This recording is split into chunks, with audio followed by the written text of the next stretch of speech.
बिहार की सियासी तस्वीर तेजी से बदल रही है। कांग्रेस को अपनी पार्टी में फूट की आशंका पहले से थी, लेकिन उसने पटना से करीब 300 किलोमीटर दूर विधायकों की बैठक बुलाई, लेकिन इस बैठक में 10 विधायक ही शामिल हुए, 9 विधायक आए ही नहीं। महागठबंधन की सरकार को बचाने के लिए कांग्रेस ने आखिरी दांव फेंका है।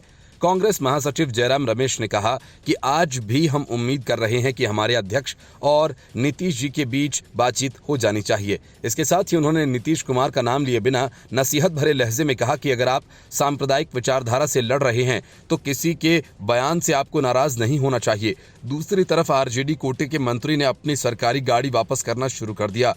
राज्य के कृषि मंत्री आरजेडी नेता कुमार सर्वजीत ने ऐलान किया कि आरजेडी सरकार से समर्थन वापस लेने जा रही है। अगर ऐसा होता है तो इस्तीफे के पहले ही नीतीश कुमार सरकार अल्पमत में आ जाएगी। असल में आरजेडी का दांव यह है कि वे पहले समर्थन वापस लेने से नीतीश कुमार सरकार अल्पमत में लाएंगे और बड़ी पार्टी होने के नाते सरकार बनाने का मौका आरजेडी को मिल जाएगा। विधानसभा में फैसला होगा, इसके पास पूरा वक्त होगा जादुई आंकड़े का इंतजाम करने का।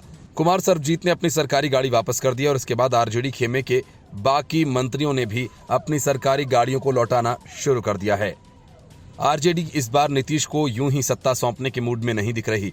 इस वजह से लालू सियासी बिसात पर बदलती बाजी को देखते हुए सक्रिय हो गए। पहला दांव जीतन राम मांझी की हिंदुस्तानी आवाम मोर्चा सरकार को बनाने का प्रस्ताव दिया।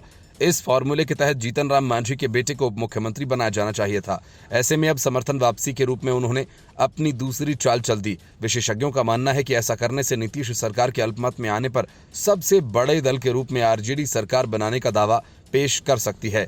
जानकारी के अनुसार राबड़ी आवास पर आरजेडी नेताओं के साथ बैठक के बाद अगली रणनीति तैयार होते ही तेजस्वी यादव भी राज्यपाल से मिलकर बिहार में सरकार बनाने का दावा पेश कर सकते हैं। अगर नीतीश कुमार इस्तीफा देते हैं तो उनकी पार्टी जेडीयू बिहार में तीसरे नंबर पर है। ऐसे में सरकार बनाने के दावे के बीच तेजस्वी को प्राथमिकता दी जा सकती है। हालांकि संख्या बल के हिसाब से तेजस्वी के सामने बहुमत साबित करना उनके लिए बड़ी चुनौती होगा। अब ऐसे में राज्यपाल राजेंद्र विश्वनाथ आर्लेकर पर लोगों की नजरें टिकी होंगी। वो बिहार में सरकार बनाने का मौका पहले किसे देते हैं। बिहार में सरकार बनाने का मुकाबला 50-50 का है। भले ही ऐसा लग रहा हो कि नीतीश कुमार भाजपा के संग मिलकर सरकार बना सकते हैं, एनडीए का हिस्सा हो सकते हैं, लेकिन नंबर गेम में ऐसा होता आसान नहीं दिख रहा, क्योंकि तेजस्वी यादव अगर जोड़ तोड़ की राजनीति करते हैं तो बिहार में मामला फंस जाएगा और पाला किसी भी वक्त बदल सकता है। सीटों के लिहाज से राजद अब भी बिहार में सबसे बड़ी पार्टी है। ऐसे में तेजस्वी यादव और लालू यादव अगर मांझी या जेडीयू को विधायकों को तोड़ने में सफल होते हैं तो सरकार बनाने का मौका भी उनके पास आ जाएगा। Bureau report, news of India. Arvind Kejriwal की सरकार शिक्षा को लेकर दावे तो खूब करती है, लेकिन स्कूलों में पढ़ने वाले लाखों बच्चों को उसने कॉपी किताब से लेकर स्कूल यूनिफॉर्म तक नहीं दिया। और दूसरी तरफ दिल्ली विश्वविद्यालय के करीब 1 दर्जन कॉलेजों का फंड ही रोक दिया, जिस वजह से कॉलेज के शिक्षकों कर्मचारियों को वेतन नहीं मिल पा रहा है। इतना ही नहीं, कॉलेजों के पास जरूरी खर्चे के लिए भी फंड नहीं बचा है। दिल्ली विश्वविद्यालय के दर्जन भर कॉलेज दिल्ली सरकार की तरफ से वित्त पोषित है। शिक्षक संगठन अब मुख्यमंत्री अरविंद केजरीवाल और शिक्षा मंत्री आतिशी से फंड जारी करने की मांग कर रहे हैं। दीनदयाल उपाध्याय कॉलेज के एक अधिकारी ने बताया कि संस्थान में दिसंबर का वेतन तक नहीं मिला है। कमोबेश यही स्थिति अन्य कॉलेजों की भी है। अंबेडकर कॉलेज के एक शिक्षक का कहना है कि एरियर और मेडिकल खर्च भी नहीं मिला है।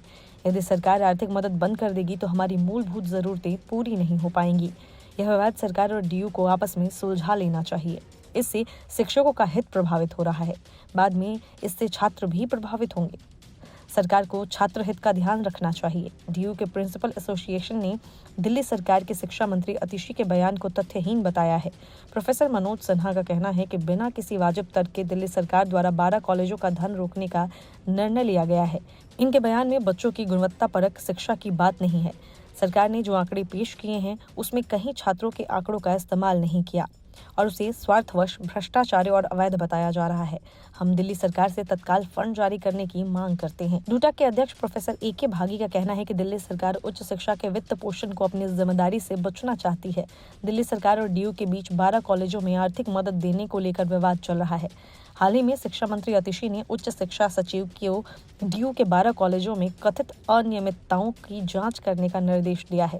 सरकार का मानना है कि इन कॉलेजों में काफी अनियमितताएं हुई हैं। यहाँ दिल्ली सरकार की मंजूरी के बिना 1897 कर्मचारियों, 939 शिक्षक और 958 गैर शैक्षणिक कर्मी को नियुक्त किया गया। उन्होंने सचिव को अवैध पद सूचित करने के लिए जिम्मेदार प्राचार्यों और अधिकारियों पर कार्रवाई करने के निर्देश दिए हैं। Bureau report, news of India.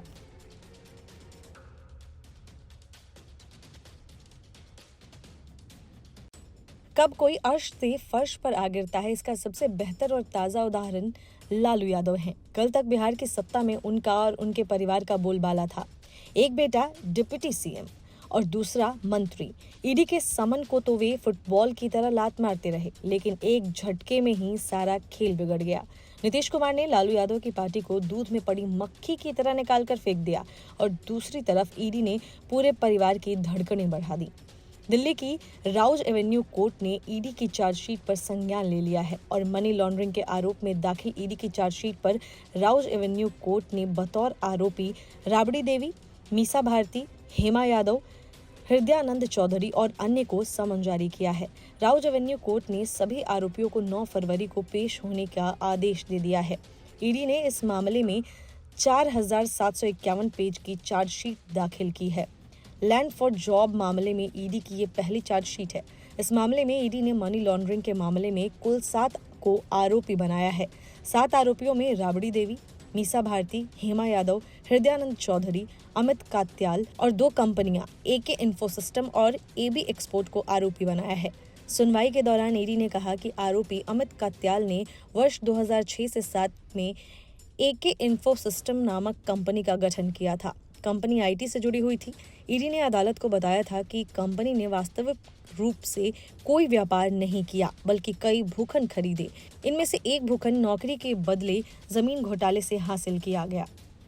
इस कंपनी को 2014 में राबड़ी देवी और तेजस्वी यादव के नाम पर 1 लाख रुपए में ट्रांसफर कर दिया गया था। वहीं एबी एक्सपोर्ट 1996 में एक्सपोर्ट का व्यापार करने के लिए गठित की गई थी।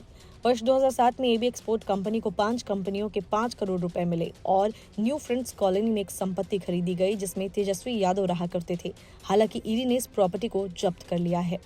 Bureau report, news of India.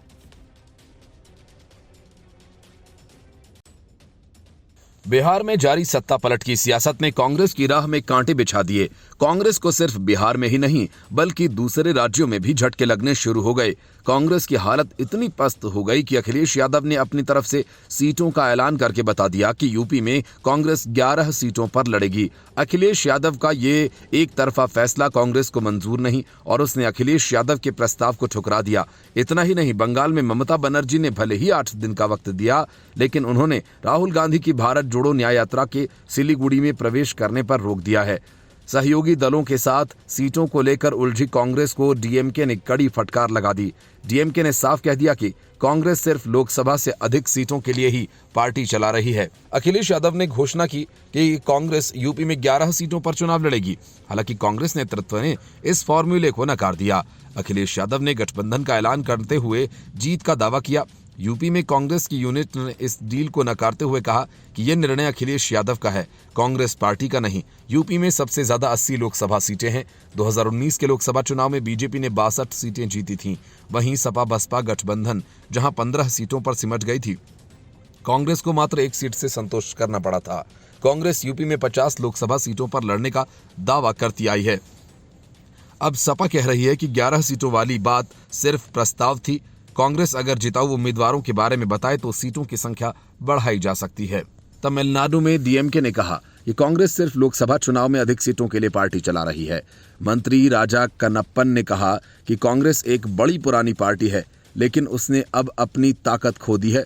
उन्होंने पूछा कि केवल चुनाव लड़ने के लिए सीटें लेने का क्या फायदा है। उन्होंने कहा कि कांग्रेस इसलिए काम नहीं करती जनता का अच्छा हो, जब चुनाव आता है तो वो आ जाते हैं, लोगों के बीच ये सब काम नहीं करता। मंत्री डीएमके ने कहा कि भाजपा को हम देख लेंगे। इतना ही नहीं, आम आदमी पार्टी के प्रदेश अध्यक्ष सुशील गुप्ता ने साफ कह डाला कि विधानसभा चुनाव में पार्टी सभी 90 विधानसभा सीटों पर अपने उम्मीदवार उतारेगी। आम आदमी पार्टी कांग्रेस से हरियाणा की 3 लोकसभा सीटें मांग रही है। मतलब हरियाणा में केजरीवाल कांग्रेस की नाक में दम करेंगे। बिहार में तो जेडीयू का साथ छूट ही गया। कांग्रेस पार्टी की बैठक में बिना कारण बताए 9 विधायक नहीं आए। मतलब कि कांग्रेस की दुर्दशा की कहानी उसके सहयोगी दल ही लिख रहे हैं।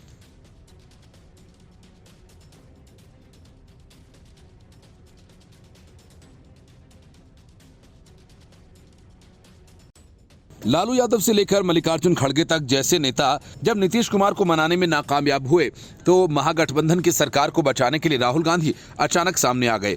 उन्होंने आव देखा न ताव झट से जीतन राम मांझी को फोन लगा दिया और ये सोचकर कि उनसे फोन पर बात करते ही जीतन राम मांझी झट से लालू यादव के खेमे में दौड़े चले जाएंगे। सूत्रों का कहना है कि राहुल गांधी ने जीतन राम मांझी को सीधे सीएम पद का ऑफर दे डाला और उनसे इंडी गठबंधन में शामिल होने का आग्रह किया, लेकिन जीतन राम मांझी ने राहुल गांधी को कुछ खास भाव नहीं दिया और देखते हैं देखेंगे सोचते हैं सोचेंगे टाइप से जवाब दे दिया। बिहार की सियासत में 2 दिन में भूचाल आ गया और ये तब तक जारी रहेगा जब तक सारी तस्वीर साफ नहीं हो जाती। फिलहाल लगातार बैठकें हो रही हैं, भाग दौड़ मची है, गहमा गहमी है। ये सब सिर्फ जेडीयू खेमे में नहीं बल्कि आरजेडी के खेमे में भी जारी है।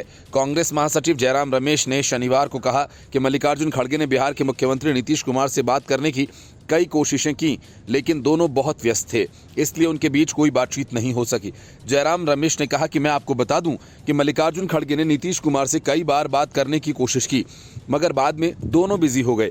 जब मल्लिकार्जुन खड़गे ने उन्हें कॉल किया तो नीतीश कुमार बिजी रहे, जब नीतीश कुमार ने कॉल किया तो खड़गे किसी मीटिंग में थे। नीतीश कुमार के एनडीए में जाने की खबरों के बाद कांग्रेस नेता राहुल गांधी ने हिंदुस्तान अवाम मोर्चा संस्थापक और पूर्व सीएम जीतन राम मांझी को फोन मिलाया। कथित तौर पर राहुल गांधी ने मांझी से इंडिया गठबंधन में शामिल होने पर विचार करने के लिए कहा। इस बीच कांग्रेस ने बिहार के वरिष्ठ पर्यवेक्षक के रूप में कांग्रेस नेता भूपेश बघेल को नियुक्त किया है। सूत्र बताते हैं कि बघेल की मुलाकात जीतन राम मांझी से होने वाली है। मांझी की पार्टी के पास बिहार के वर्तमान विधानसभा में 4 विधायक हैं और वह भाजपा के नेतृत्व वाले एनडीए को अपना समर्थन देती है। सूत्रों के मुताबिक दावा ये किया जा रहा है कि आरजेडी किसी दलित चेहरे को मुख्यमंत्री पद के लिए आगे कर सकती है और राजद, कांग्रेस और वाम दलों के विधायकों की परेड गवर्नर के सामने करा सकती है। 243 सदस्यों वाली बिहार विधानसभा में राजद सबसे बड़ी पार्टी है और उसके पास 79 विधायक हैं। विधानसभा में बहुमत का आंकड़ा 122 है। बीजेपी 78 विधायकों के साथ दूसरे स्थान पर है। जेडीयू 45 विधायकों के साथ तीसरे नंबर की पार्टी है। कांग्रेस के 19 और वाम दलों के 16 विधायक हैं।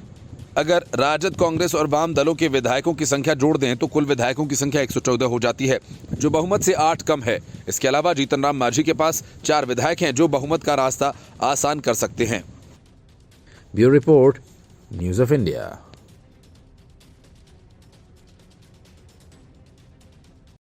बिहार में लालू यादव और नीतीश कुमार के बीच जारी सियासी घमासान में कांग्रेस पर बनाई है। पार्टी के 13 विधायकों ने अपने फोन बंद कर लिए हैं। माना जा रहा है कि ये विधायक बीजेपी और जेडीयू के संपर्क में हैं। विधायकों के नॉट रीचेबल होने की खबर से पटना से दिल्ली तक खलबली मच गई है। इस खबर से लालू यादव खासे मुश्किल में आ गए हैं, जो अब तक ये दावा कर रहे थे कि उनके पास बहुमत का आंकड़ा है। इसी वजह से तेजस्वी यादव ने भी कहा कि नीतीश कुमार के लिए इस बार सत्ता पलटना आसान नहीं होगा।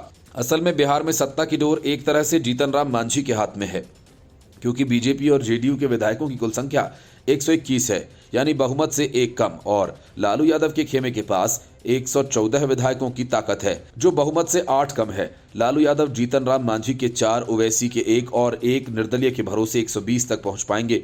फिर भी बहुमत के लिए उनके पास 2 विधायकों के समर्थन की जरूरत होगी। यही वजह है कि आरजेडी ने सीधे सीधे जीतन राम मांझी को सीएम पद के साथ 2 मंत्री पद का ऑफर दे दिया। जीतन राम मांझी किस करवट बैठेंगे ये कोई जानता नहीं। अगर वे आरजेडी के साथ नहीं भी जाएंगे तो एनडीए से वे सीएम पद की मांग भी कर सकते हैं। इसलिए अगर कांग्रेस के 13 विधायक अलग होकर कोई गुट बनाते हैं तभी जीतन राम मांझी को बैलेंस किया जा सकेगा।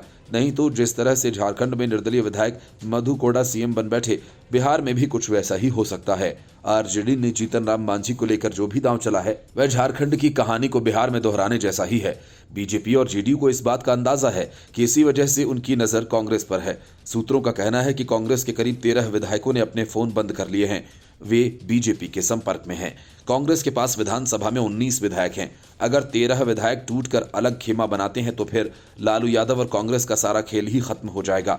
हालांकि कांग्रेस ने विधायकों की टूट की खबर को बेबुनियाद बताया है। सूत्रों का कहना है कि बिहार कांग्रेस के प्रभारी मोहन प्रकाश ने पार्टी के 14 विधायकों से अब तक बात की है और विधायक पार्टी छोड़कर नहीं जा रहे। कांग्रेस के सभी विधायकों की पूर्णिया में बैठक होनी है। सूत्रों का कहना है कि बिहार में बदलते राजनीतिक हालात के मद्देनजर कांग्रेस की पूर्णिया में प्रस्तावित रैली रद्द हो सकती है। दूसरी तरफ कांग्रेस नीतीश कुमार को मनाने के लिए अब तुरुप के इक्के के तौर पर सोनिया गांधी का इस्तेमाल कर सकती हैं। कांग्रेस ने विधायकों की टूट की खबर को बेबुनियाद बताया। कांग्रेस सीएलपी लीडर शकील अहमद खान ने कांग्रेस विधायकों में फूट की खबर को 100% गलत बताया। उन्होंने कहा कि हमारे विधायक पार्टी के साथ चट्टानी एकता के साथ खड़े हैं। कांग्रेस विधायकों में फूट की खबर सूरज के पश्चिम में उगने की तरह है। जेडीयू के पास 45 विधायक हैं, बीजेपी के पास 76 और जीतन राम मांझी के पास हम के 4 विधायक हैं। ऐसे में इन तीनों दलों के पास कुल मिलाकर 125 विधायक हैं, जो सरकार बनाने के लिए जरूरी जादुई आंकड़े 122 से 3 अधिक हैं। अगर विधायक दल की बैठक में कुछ विधायक बैठक में नहीं आते हैं तो नीतीश कुमार के साथ साथ एनडीए के लिए भी मुश्किल हो सकती है। लालू प्रसाद यादव भी हालात पर करीब से नजर बनाए हुए हैं। इस समय राजद के 79, कांग्रेस के 19 और वाम दलों के 12 विधायक हैं। Bureau report, news of India. Arvind Kejriwal जब भी मुश्किलों में फंस जाते हैं तब वे ऑपरेशन लोटस की कहानी सुनाने लगते हैं। शराब घोटाला मामले में फंसे अरविंद केजरीवाल पर गिरफ्तारी की तलवार लटकी हुई है, तो एक बार फिर केजरीवाल ने बीजेपी पर विधायकों को खरीदने का आरोप लगा दिया। केजरीवाल ने कहा कि बीजेपी आम आदमी पार्टी के 7 विधायकों को खरीदने की कोशिश में जुटी है। विधायकों को पार्टी छोड़ने के लिए 25-25 करोड़ रुपए का ऑफर दिया गया। दिल्ली के सीएम अरविंद केजरीवाल ने यह भी कहा कि उनके विधायकों को बताया जा रहा है कि जल्द ही केजरीवाल गिरफ्तार होंगे। दिल्ली सरकार में वित्त मंत्री आतिशी ने भारतीय जनता पार्टी के नेताओं पर कई आरोप लगाए। अरविंद केजरीवाल के इन आरोपों पर बीजेपी ने पलटवार किया और उसने केजरीवाल से खरीद फरोख्त के सबूतों की मांग की है। दिल्ली के सीएम के मुताबिक पिछले दिनों के दौरान बीजेपी ने दिल्ली के 7 आम आदमी पार्टी के विधायकों से संपर्क कर कहा कि कुछ दिन बाद केजरीवाल को गिरफ्तार कर लेंगे। उसके बाद आम आदमी पार्टी के विधायकों को तोड़ेंगे। आम आदमी पार्टी के 21 विधायकों से बात हो गई है और उसे भी बात कर रहे हैं। उसके बाद दिल्ली में आम आदमी पार्टी की सरकार गिरा देंगे। आप भी आ जाओ, 25 करोड़ रुपए दे देंगे और बीजेपी की टिकट से चुनाव लड़वा देंगे। हालांकि उनका दावा है कि उन्होंने 21 एमएलए से संपर्क किया है, लेकिन हमारी जानकारी के मुताबिक उन्होंने अभी तक 7 एमएलए को ही संपर्क किया है और सबने मना कर दिया। अरविंद केजरीवाल के मुताबिक इसका मतलब है कि किसी शराब घोटाले की जांच के लिए मुझे गिरफ्तार नहीं किया जा रहा है, बल्कि दिल्ली में आम आदमी पार्टी की सरकार को गिराने के लिए षड्यंत्र किया जा रहा है। पिछले 9 सालों में हमारी सरकार गिराने के लिए कई षड्यंत्र किए गए, अभी तक इन्हें किसी में सफलता नहीं मिली। भगवान ने और जनता ने हमेशा हमारा साथ दिया। हमारे सभी एमएलए मजबूती के साथ हैं और इस बार भी ये लोग अपने नापाक इरादों में फेल होंगे। बीजेपी वाले जानते हैं कि दिल्ली की जनता के लिए हमारी सरकार ने कितना काम किया। इनकी पैदा की गई तमाम अड़चनों के बावजूद हमने इतने काम किए हैं। दिल्ली की जनता आपसे बेइंतहा प्यार करती है, इसलिए चुनाव में आपको हराना इनके बस की बात नहीं। यही वजह है कि एक फर्जी शराब घोटाला के बहाने गिरफ्तार कर सरकार गिराना चाहते हैं। आतिशी मार्लेना ने प्रेस कॉन्फ्रेंस कर आरोप लगाया कि दिल्ली में बीजेपी ने ऑपरेशन लोटस 2.0 शुरू कर दिया है। उन्होंने आरोप लगाया कि पिछले कुछ दिनों में बीजेपी ने 7 विधायकों से संपर्क किया। बीजेपी कह रही है कि वो केजरीवाल को गिरफ्तार कर लेंगे और सरकार गिरा देंगे। बीजेपी 21 विधायकों को 25-25 करोड़ में खरीदना चाह रही है। आतिशी के इन आरोपों को बीजेपी प्रवक्ता हरीश खुराना ने बेबुनियाद बताते हुए कहा कि आतिशी नई मनोहर कहानियां लेकर मीडिया के सामने आई हैं। वो पहले भी ये बोल चुके हैं, तब भी सबूत नहीं दे पाए थे, दाएं बाएं हो गए थे। बीजेपी नेता कपिल मिश्रा ने इन आरोपों पर पलटवार करते हुए कहा कि केजरीवाल वैसे ही झूठ बोल रहे हैं जैसे वो पिछले 7 बार बोल चुके हैं। बस इल्जाम लगाते हैं और बिना जवाब दिए भाग जाते हैं। किसने उनके विधायकों से संपर्क किया, किस नंबर पर बात हुई, कुछ भी नहीं बताया। Bureau report, news of India.